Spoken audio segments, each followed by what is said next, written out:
നിങ്ങളുടെ ഇഷ്ട പരമ്പരകൾ എക്സ്ക്ലൂസീവായി സൺ നെക്സ്റ്റ് ആപ്പിലൂടെ തികച്ചും ഫ്രീ ആയി ഇപ്പോഴേ ആപ്പ് ഡൗൺലോഡ് ചെയ്യൂ. സത്യം പറയാലോ അല്ലതെ, നീ ഇങ്ങനെ വിളമ്പി തന്ന് ഞാൻ കഴിക്കാനിരിക്കുമ്പോ എന്തോ ഒരു അപാകത പോലെ തോന്നുക എനിക്ക്. ഏട്ടൻ ഇതൊരു അപാകതയായി തോന്നും. ഇക്കാലം അത്രയും നടന്നാണല്ലോ അപാകത എന്ന ചിന്തയില്ല ഞാൻ. മര്യാദയ്ക്ക് കഴിക്കങ്ങോട്ട്. അല്ലെങ്കിൽ ഒരു കാര്യം ചെയ്യും, നീയും കൂടെ ഇരിക്കും, നമുക്ക് ഒരുമിച്ച് കഴിക്കാം. നോ നോ നോ നോ, ഇന്നൊരു ദിവസത്തേക്കെങ്കിലും ഞാൻ അടുത്ത് നിന്ന് വിളമ്പി തന്ന് എന്റെ ഏട്ടനെ കഴിപ്പിക്കും. നാളെ മുതൽ കുക്കിംഗ് ഞാൻ തന്നെയാ. കഴിപ്പ് വേണമെങ്കിൽ ഒരുമിച്ചാക്കാം. നമ്മൾ രണ്ടുപേരല്ലേ ഉള്ളൂ. അല്ല, കുക്കിംഗ് നമുക്ക് ഒരുമിച്ചാക്കാം, അതല്ലേ അതിന്റെ ഒരു ഭംഗി. ഓ, അത്രയ്ക്ക് ഭംഗിയൊന്നും വേണ്ടെന്നേ. അടുക്കള പണി ഇനി ഞാൻ ചെയ്തോളാം. മോൻ ആ ഏരിയയിലേക്ക് വന്നേക്കരുത്, പറഞ്ഞേക്കാം. ബെല്ലടിക്കുന്നു. അത് ഞാൻ എടുത്ത് നോക്കാം. ഏട്ടൻ അങ്ങോട്ട് കഴിച്ചേ. ഏട്ടാ, കൃഷ്ണൻ ചേട്ടനെ വിളിക്കുന്നേ. എടുക്കട്ടെ? ആ എടുക്ക്, എന്നിട്ട് സ്പീക്കറിലിട്. ആ ഹലോ ചേട്ടാ. എടാ മുരുക, എന്തെടുക്കാ നീ? അത് പിന്നെ ഞാൻ കാപ്പി കുടിക്കായിരുന്നു. ഏട്ടൻ കഴിച്ചോ? ഞാനിപ്പോ അങ്ങോട്ട് കഴിച്ചതേ ഉള്ളൂ. ദേ, ശ്രീദേവി ചായ കൊണ്ടുവന്നിട്ടുണ്ട്. അല്ല, നാളെ നിനക്ക് എന്തെങ്കിലും പരിപാടിയുണ്ടോ? എനിക്ക് പ്രത്യേകിച്ച് പരിപാടിയൊന്നുമില്ല. ലതയ്ക്ക് ഓഫീസിൽ പോണം, അത്രേ ഉള്ളൂ.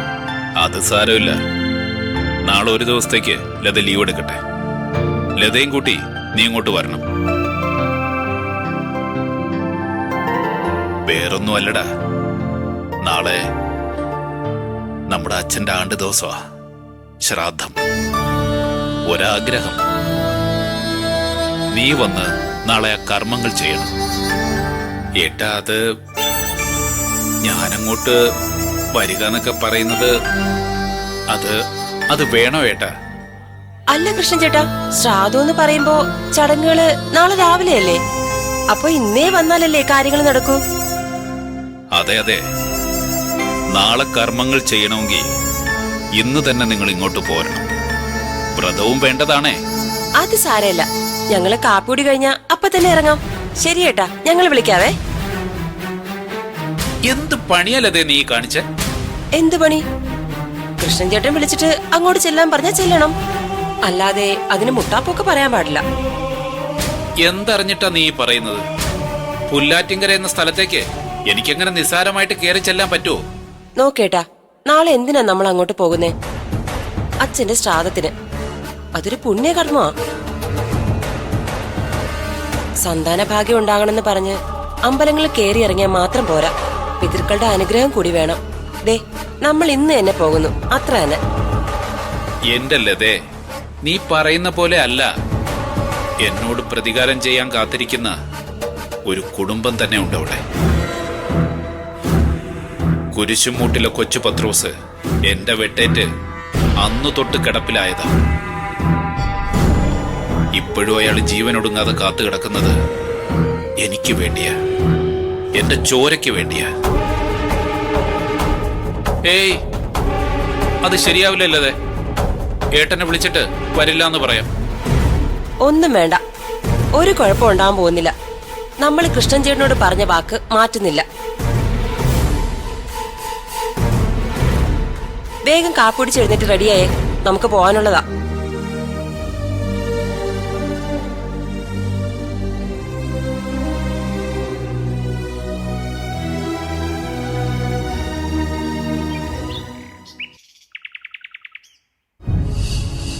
അപ്പൊ പിന്നെ എല്ലാം പറഞ്ഞ കണക്ക് ഞാൻ ഇറങ്ങുവാ. അപ്പോ ശ്രാദ്ധത്തിനുള്ള സാധനങ്ങളൊന്നും ഞാൻ വാങ്ങണ്ടല്ലോ തിരുമേനി? ഒന്നും വേണ്ട, മുന്നേ കൂട്ടി അങ്ങ് എത്തിയിരുന്നാ മതി. ബാക്കി കാര്യങ്ങളൊക്കെ ഞാൻ നോക്കിക്കോളാം. ശരി തിരുമേനി.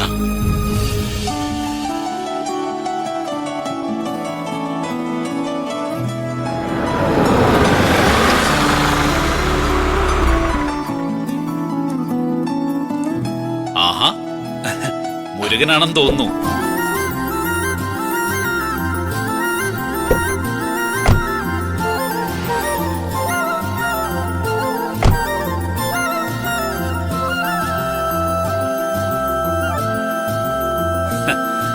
അതെ, വീട്ടിലേക്കുള്ള വഴിയൊന്നും മറന്നുപോയില്ലല്ലോ നീ?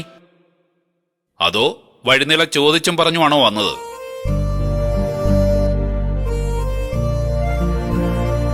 സത്യം പറഞ്ഞ ഒന്ന് രണ്ടിടത്തൊന്ന് തപ്പിപ്പോയി.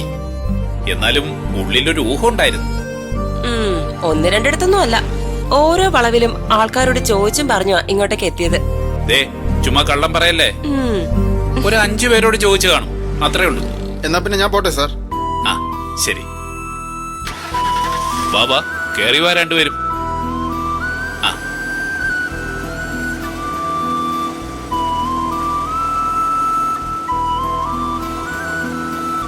ഞാൻ വന്ന കാര്യം ആരോടും പറയില്ല എന്ന് സത്യം ചെയ്തിട്ട് കൃഷ്ണൻ ചേട്ടനോട് തിരുമേനി അങ്ങ് പറഞ്ഞു കൊടുത്തു അല്ലേ? നല്ല കാര്യങ്ങൾ സംഭവിക്കാൻ വേണ്ടി അത്യാവശ്യം കള്ളമൊക്കെ പറയാന്ന് ചാമുണ്ടേശ്വരി ദേവി തന്നെ എന്നോട് പറഞ്ഞിട്ടുണ്ട്. തിരുമേനി സത്യം പറഞ്ഞതുകൊണ്ട് നഷ്ടമൊന്നും ഉണ്ടായില്ലല്ലോ, മറിച്ച് സന്തോഷമല്ലേ ഉണ്ടായുള്ളൂ. ഈ പ്രായത്തിലെങ്കിലും വീണ്ടും ഒന്നിക്കാൻ കഴിഞ്ഞത് ചാമുണ്ടേശ്വരിയുടെ അനുഗ്രഹം കൊണ്ടാണെന്ന് കരുതിയാ മതി. സംശയമുണ്ടോ ആ കാര്യത്തിൽ? ഭഗവതി തന്നെയാ ഇവനെ വീണ്ടും എന്റെ കൈ കൊണ്ടെത്തിച്ചത്. അതിന് കാരണക്കാരായത് ആരാ? കൃഷ്ണൻ തന്നെ പറഞ്ഞല്ലോ, സുന്ദരി മോളാണ് മുരുകനെ കണ്ടെത്തിയതെന്ന്. ചാമുണ്ടേശ്വരി അങ്ങനെയാണല്ലോ, ഓരോ ദൗത്യവും ഏറ്റവും ഇഷ്ടമുള്ള ആൾക്കാരെ അല്ലേ ഏൽപ്പിക്കൂ. നിങ്ങളെ ഒന്നിപ്പിക്കാനുള്ള ദൗത്യം ദേവി സുന്ദരി ഏൽപ്പിച്ചു, അങ്ങനെ കരുതിയാ മതി.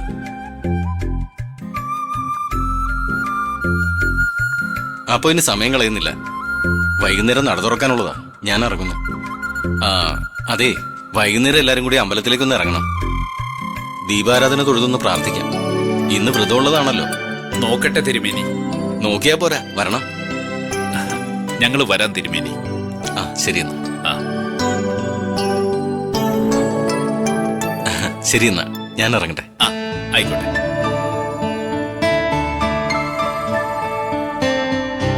അച്ഛന്റെ ശ്രാദ്ധം എന്ന് പറഞ്ഞതുകൊണ്ട് മാത്രമാണ് ഞാൻ വന്നത്. അമ്പലത്തിപ്പൊക്കും ചുറ്റിക്കറങ്ങലും ഒന്നും വേണ്ട. ചടങ്ങ് കഴിഞ്ഞ അപ്പൊ തന്നെ ഞങ്ങളങ്ങ് തിരിച്ചു പോവും. ഞാൻ വിട്ടിട്ട് വേണ്ട നീ തിരിച്ചു പോവാൻ. എന്തായാലും വന്നു, ഒരാഴ്ച ഇവിടെ നിന്നിട്ട് നമ്മൾ രണ്ടുപേരും ഒരുമിച്ച് കൊല്ലത്തിന് പോവും. അത് മതി. അയ്യോ, അത് വേണ്ട ഏട്ടാ. എന്റെ ഈ വരവ് കുരിശുംകൂട്ടിലെ കൊച്ചു പത്രോസിനെ രസിച്ചു എന്ന് വരില്ല. അടങ്ങിക്കിടക്കുന്ന പക തലപൊക്കും. താല്പര്യമില്ല എനിക്കൊന്നിനും. നീ പേടിക്കാതിരിക്കും മുരുക, ഒന്നും ഉണ്ടാവില്ല. എന്തായാലും പുല്ലാറ്റിങ്കര വരെ വന്നിട്ട് ചാമുണ്ടേശ്വരിയുടെ മുന്നിൽ പോയി ഒന്ന് കൈകൂപ്പാതെ തിരിച്ചു പോകാൻ പറ്റില്ലല്ലോ. വൈകിട്ട് അമ്പലത്തിൽ പോണം, അതിന് മാറ്റമില്ല. വാ അത്തേക്ക്. വാ വാ.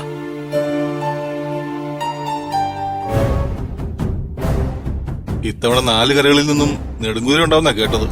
കഴിഞ്ഞ വർഷം ഈ കുതിരയെടുപ്പ് അല്ലറ ചില്ലറ പ്രശ്നങ്ങൾ ഉണ്ടാക്കിയിരുന്നു. സ്റ്റേജിൽ വല്ല കലാപരിപാടികളും വെച്ചാൽ അതാ നല്ലത്. കലാപരിപാടി എന്ന് പറഞ്ഞ പിള്ളേർ സെറ്റ് എല്ലാം ഗാനമേള നാടൻപാട്ടെന്നും പറഞ്ഞിറങ്ങും. അതാണ് കുതിരയെടുപ്പിനേക്കാളും പ്രശ്നം. എന്തായാലും കമ്മിറ്റി കൂടട്ടെ, കൃഷ്ണ മുതലാളി എന്ത് പറയുന്നു നോക്കാം നമുക്ക്.